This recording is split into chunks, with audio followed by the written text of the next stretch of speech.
Hi guys, welcome back to my channel Shaila Satish creative world. ಎಲ್ಲರೂ ಹೇಗಿದ್ದೀರಾ? I hope ಎಲ್ಲರೂ ಚೆನ್ನಾಗಿರ್ತೀರಾ ಅಂತ ಭಾವಿಸ್ತೀನಿ. ನಾನು ನಿಮ್ಮ ಪ್ರೀತಿಯ Shaila Satish. Welcome back to my channel.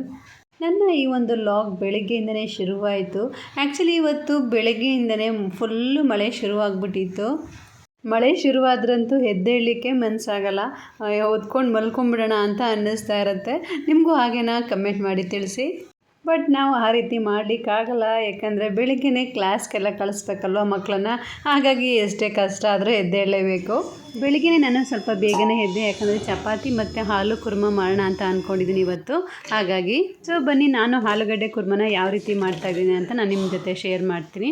ನಾನಿಲ್ಲಿ ಮೊದಲು ಮಸಾಲೆಗೆ ರುಬ್ಬಿ ಇಟ್ಕೊತಾ ಇದ್ದೀನಿ. ಇದಕ್ಕೆ ನಾನು ಆ್ಯಡ್ ಮಾಡ್ತಾ ಇರೋದು ಒಂದು 5-6 ಎಸಳಿನಷ್ಟು ಬೆಳ್ಳುಳ್ಳಿ, ಹಾಗೆಯೇ ಒಂದು ಈರುಳ್ಳಿ ಮತ್ತು ಒಂದು 5-6 ಟೊಮೊಟೊ, ಒಂದು 3-4 ಹಸಿಮೆಣ್ಸಿನ್ಕಾಯಿ, ಇಷ್ಟು ನಾನು ಇಲ್ಲಿ ಆ್ಯಡ್ ಮಾಡ್ತಾಯಿದ್ದೀನಿ.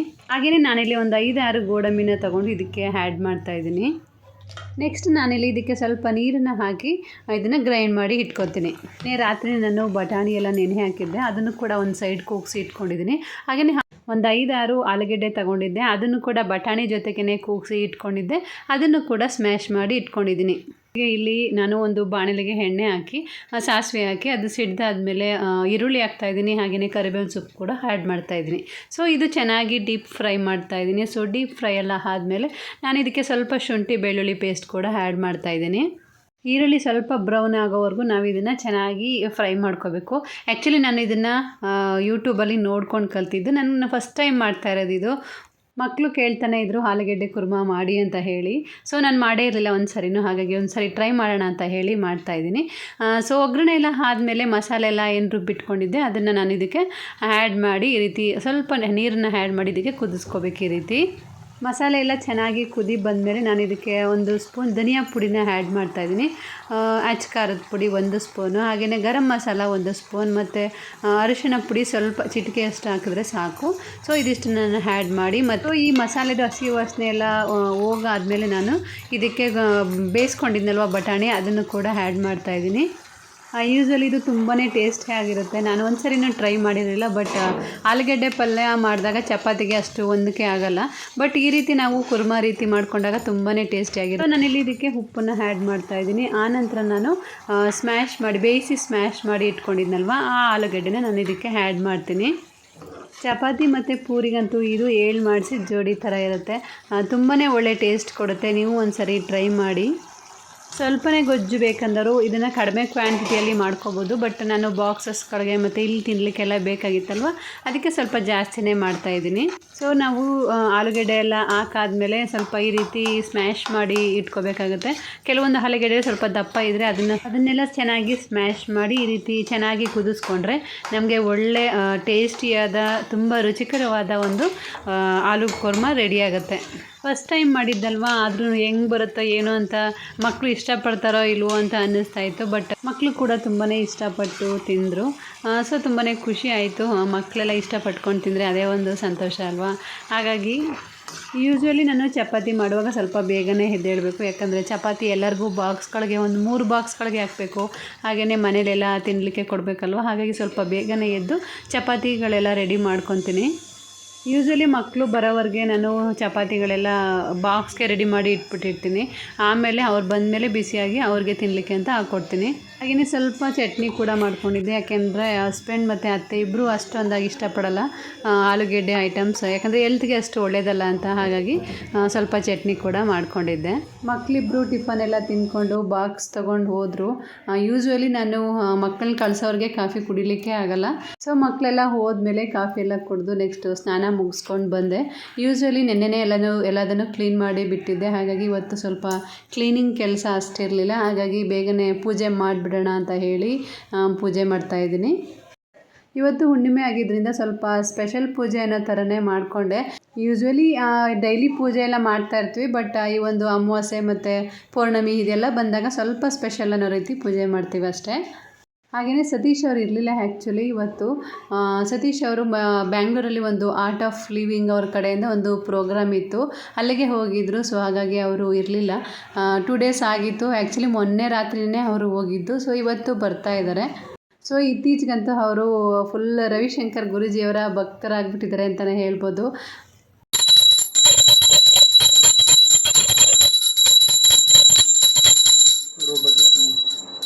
ಸೊ ಆರ್ಟ್ ಆಫ್ ಲಿವಿಂಗ್ ಅಂದರೆ ಒಂದು ಜೀವನ ಕಲೆ. ನಾವು ಯಾವ ರೀತಿಯಾಗಿ ಬದುಕಬೇಕು, ಯಾವ ರೀತಿ ನಾವು ಒಂದು ಜೀವನವನ್ನು ಮಾಡಬೇಕು, ಯಾವ ರೀತಿ ನಾವು ಯೋಗಾಸನಗಳನ್ನು ಮಾಡಿ ನಮ್ಮ ಒಂದು ಹೆಲ್ತನ್ನು ಕಾಪಾಡ್ಕೋಬೇಕು, ಈ ರೀತಿಯೆಲ್ಲ ಒಂದು ಮಾರ್ಗದರ್ಶನವನ್ನು ಕೊಡುವಂಥದ್ದು. ಯೋಗಾಭ್ಯಾಸಗಳನ್ನ ಮಾಡೋದ್ರಿಂದ ನಾವು ಫಿಸಿಕಲಿ ಮತ್ತು ಮೆಂಟಲಿ ತುಂಬಾ ಹೆಲ್ದಿಯಾಗಿ ಇರ್ತೀವಿ. ಸೊ ಪೂಜೆ ಎಲ್ಲ ಮುಗಿಸೋಷ್ಟರಲ್ಲಿ ಸತೀಶ್ ಅವ್ರು ಬಂದರು, ಒಂದಷ್ಟು ಐಟಮ್ಸ್ಗಳನ್ನ ತಂದಿದ್ರು. ಸೊ ಅದನ್ನು ನಿಮ್ಮ ಜೊತೆ ಶೇರ್ ಮಾಡ್ತಾಯಿದ್ದೀನಿ. ಬನ್ನಿ ನೋಡೋಣ ಏನೇನು ತಂದಿದ್ದಾರೆ ಅಂತ ಹೇಳಿ. ಎಲ್ಲ ಯೂಸ್ ಮಾಡೋಕ್ಕೆ ತಗೊಂಡಿದ್ದ.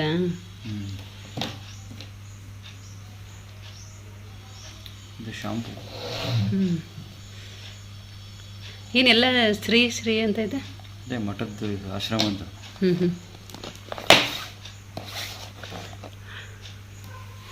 ತೆಗಿರೋದು.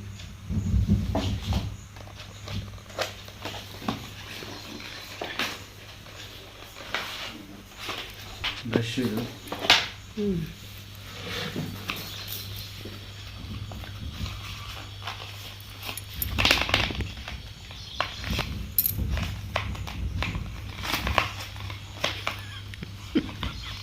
ಬ್ಯಾಂಬೂನಲ್ಲಿ ಮಾಡಿರೋದು.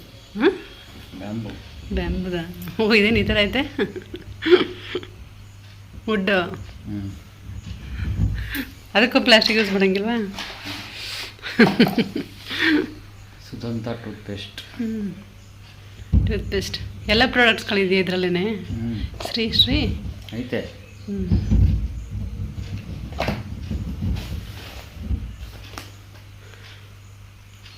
ಇದು ನಾನು ಹೆಂಡತಿಗೋಸ್ಕರ ತಗೊಂಡಿರೋ ಫೇಸ್ ಪ್ಯಾಕ್. ಸ್ಕ್ರಬ್ಬಾ? ಓ ಥ್ಯಾಂಕ್ ಯು. ಹಂಗೆ ಆಗ್ತೀನಿ ನನಗೆ. ಇದು ಫೇಸ್ ಪ್ಯಾಕ್. ಇದು ನನ್ನ ಹೆಂಡತಿಗೆ.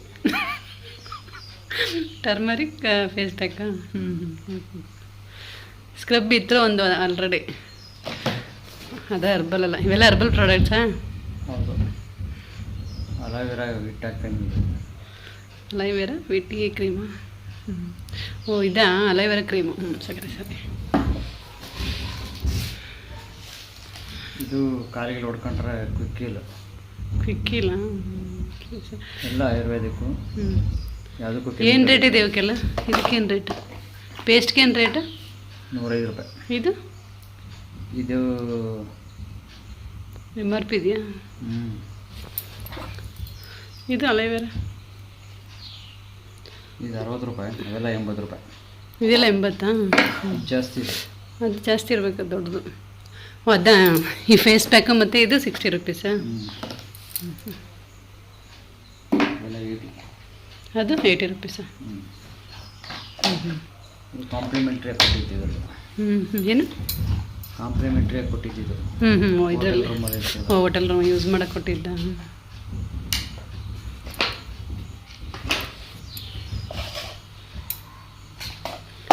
ಪೇಸ್ಟ್ ಯಾಕೆ ಇತ್ತಂದ್ರಿ?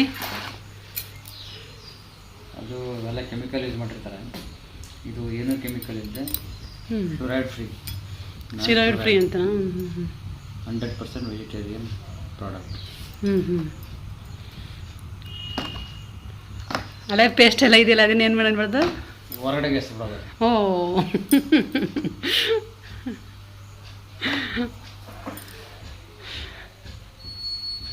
ಇದು 10 ರೂಪಾಯಿ.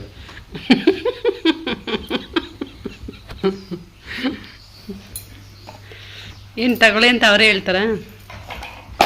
ನಾವು ಸ್ಟಾಲ್ ವಿಸಿಟ್ ಮಾಡಿದಾಗ ನೋಡ್ಬಿಟ್ಟು ತಗೊಂಡು.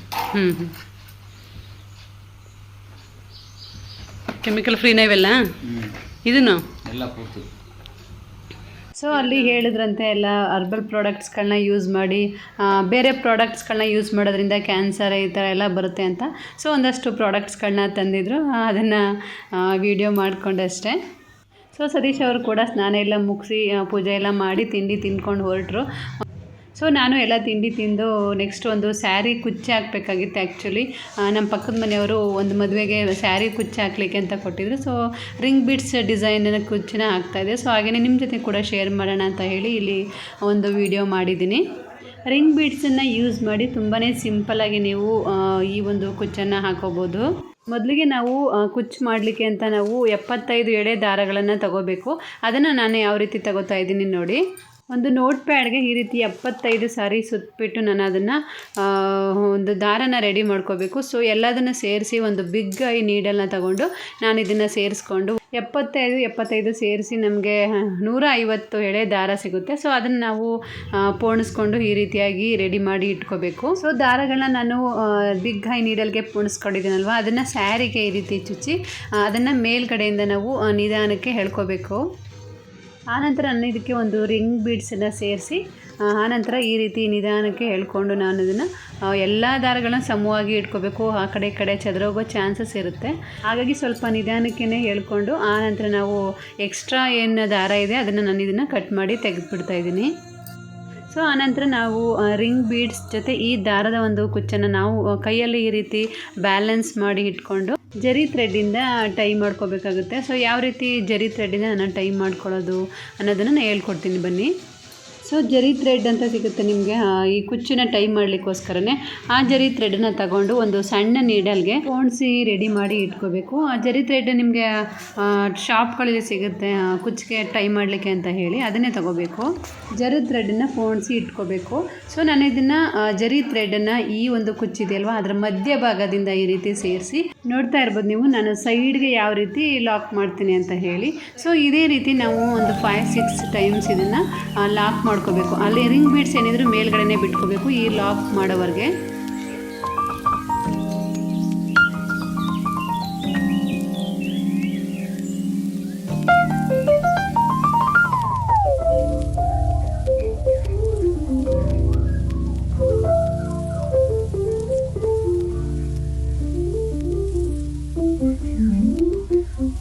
ಸೊ ಒಂದು 5-6 ಸರಿ ನಾವು ಲಾಕ್ ಮಾಡಿ ಆನಂತರ ಈ ಸೂಜಿನ ವಾಪಸ್ ಮುಂದ್ಗಡೆಗೆ ತಗೊಂಡು ಜರಿ ಥ್ರೆಡ್ ಏನು ಸುತ್ತಿರ್ತೀವಿ ಅದ್ರ ಮುಖಾಂತರ ಈ ರೀತಿ ಸೂಜಿಯಿಂದ ಮುಂದ್ಗಡೆಗೆ ತಗೋಬೇಕು.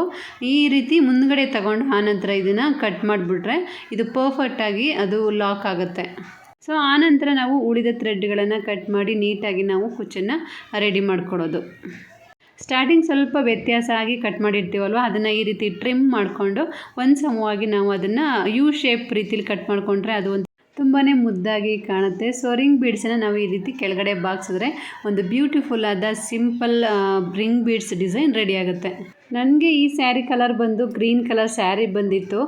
ಹಾಗೆಯೇ ಬಾರ್ಡರ್ ಮತ್ತು ಈ ಪಲ್ಲು ಏನಿದೆ ಅದು ಯೆಲ್ಲೋ ಕಲರ್ ಬಂದಿತ್ತಲ್ವ, ಹಾಗಾಗಿ ನಾನು ಯೆಲ್ಲೋ ಮತ್ತು ಗ್ರೀನ್ ಕಾಂಬಿನೇಷನಲ್ಲಿ ಈ ಒಂದು ಕುಚ್ಚನ್ನು ರೆಡಿ ಮಾಡ್ಕೊಂಡಿದ್ದೀನಿ. ನಿಮ್ಮ ಒಂದು ಸ್ಯಾರಿ ಕಲರ್ ಮತ್ತು ಬಾರ್ಡರ್ ಕಲರ್ ಯಾವ ರೀತಿಯಾಗಿದೆ ಆ ಕಲರ್ಗಳನ್ನೇ ತಗೊಂಡು ನೀವು ಕೂಡ ನಿಮ್ಮ ಸ್ಯಾರಿಗಳಿಗೆ ಕುಚ್ಚುಗಳನ್ನ ಹಾಕೋಬೋದು. ಸೊ ಈ ರೀತಿಯಾಗಿಯೇ ನಾವು 2 ಇಂಚ್ ಬಿಟ್ಟು ನಾವು ಕುಚ್ಚುಗಳನ್ನ ಹಾಕ್ಕೊಂಡು ಹೋಗೋದಷ್ಟೇ. 5 ಕುಚ್ಚು ಯೆಲ್ಲೋ ಮತ್ತು 5 ಕುಚ್ಚು ಗ್ರೀನ್ ನಾನು ಹಾಕ್ಕೊಂಡಿದ್ದೀನಿ. ನೀವು ಬೇಕೆಂದರೆ ಆಲ್ಟರ್ನೇಟಿವ್ ಆಗಿ ಅಂದರೆ ಒಂದು ಯೆಲ್ಲೋ ಒಂದು ಗ್ರೀನ್ ಒಂದು ಯೆಲ್ಲೋ ಗ್ರೀನ್ ಒಂದು ಈ ರೀತಿ ಕೂಡ ನೀವು ಮಾಡ್ಕೋಬೋದು. ಅದು ನಿಮ್ಮ ಟೇಸ್ಟ್ಗೆ ಬಿಟ್ಟಿದ್ದು, ನೀವು ಯಾವ ರೀತಿ ಆದರೂ ಕೂಡ ಅದನ್ನು ಚೇಂಜ್ ಮಾಡ್ಕೋಬೋದು ಅಥವಾ 2 ಕೂಡ ಹಾಕೋಬೋದು. ಇದನ್ನು ಸ್ವಲ್ಪ ನಾನು ಬೇಗನೆ ಮುಗಿಸ್ದೆ ಅಂತಲೇ ಹೇಳ್ಬೋದು, ಯಾಕಂದರೆ ಸ್ವಲ್ಪ ಅರ್ಜೆಂಟ್ ಇತ್ತಲ್ವ. ಹಾಗಾಗಿ ಪಕ್ಕದ ಮನೆಯವ್ರಿಗೆ ನೆಕ್ಸ್ಟ್ ಡೇನೇ ಮ್ಯಾರೇಜ್ ಇದ್ರಿಂದ ಹಿಂದಿನ ದಿವಸನೇ ನಾನು ಇದನ್ನು ಹಾಕಿ ಎಲ್ಲ ರೆಡಿ ಮಾಡಿ ಕೊಟ್ಟೆ. ಸೊ ಕುಚ್ಚು ಡಿಸೈನ್ ಅಂತೂ ತುಂಬಾ ಚೆನ್ನಾಗಿ ಕಾಣ್ತಾ ಇತ್ತು ರಿಂಗ್ ಬೀಡ್ಸ್ ಇರೋದ್ರಿಂದ. ಆದರೆ ಸ್ಯಾರಿ ಸ್ವಲ್ಪ ಸ್ಮೂತ್ ಇದ್ದಿದ್ದರಿಂದ ಸ್ವಲ್ಪ ಆ ಕಡೆ ಈ ಕಡೆ ಆಗ್ತಾಯಿತ್ತು. ಸೊ ಅದನ್ನು ಸ್ವಲ್ಪ ಮುಂದ್ಗಡೆ ಹೇಳ್ಕೊಂಡು ಆನಂತರ ರೆಡಿ ಮಾಡಿದೆ. ಸೊ ಸ್ವಲ್ಪ ಬಿಗಿನರ್ಸ್ ನೀವು ಟ್ರೈ ಮಾಡಬೇಕಾದ್ರೆ ಸ್ವಲ್ಪ ಸ್ಟಿಫ್ ಆಗಿರೋಂತಹ ಸ್ಯಾರೀಸ್ಗಳನ್ನ ಚೂಸ್ ಮಾಡಿಕೊಂಡು ಅದಕ್ಕೆ ಟ್ರೈ ಮಾಡಿ. ಸೊ ಸ್ಯಾರಿ ಕುಚ್ಚು ಫುಲ್ ರೆಡಿಯಾಗಿದೆ. ನಿಮಗೆ ಹೇಗೆ ಅನ್ನಿಸ್ತು, ಸ್ಯಾರಿ ಕುಚ್ಚು ಹೇಗಿದೆ ಅಂತ ಕಮೆಂಟ್ ಮಾಡಿ ತಿಳಿಸಿ.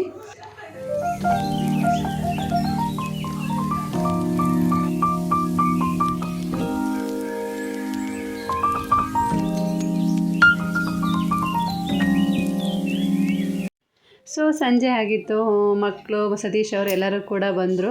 ಹಲಸಿನ ನಿಂತು ಆಲ್ರೆಡಿ ಒಂದು 3-4 ಡೇಸ್ ಆಗಿತ್ತು ಅಕ್ಕ ಕೊಟ್ಟು, ಬಟ್ ಇನ್ನೂ ಅದನ್ನು ಕಟ್ ಮಾಡಿರಲಿಲ್ಲ.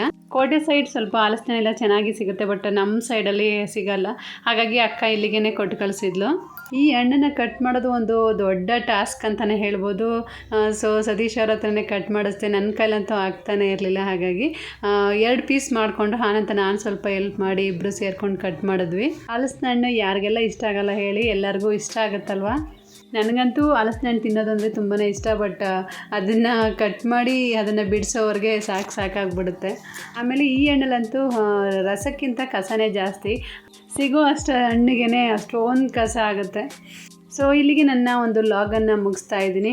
ನಿಮಗೆಲ್ಲ ಈ ವಿಡಿಯೋ ಇಷ್ಟ ಆಗಿದೆ ಅಂತ ಭಾವಿಸ್ತೇನೆ. ಇಷ್ಟ ಆಗಿದ್ದರೆ ಪ್ಲೀಸ್ ಲೈಕ್ ಮಾಡಿ, ಶೇರ್ ಮಾಡಿ, ಕಮೆಂಟ್ ಮಾಡಿ. ಹಾಗೆಯೇ ಪ್ಲೀಸ್ ಸಬ್ಸ್ಕ್ರೈಬ್ ಮಾಡ್ಕೊಳ್ಳೋದನ್ನು ಮರಿಬೇಡಿ. ಸಿಗೋಣ ಮತ್ತೊಂದು ವಿಡಿಯೋದಲ್ಲಿ. ಬಾಯ್.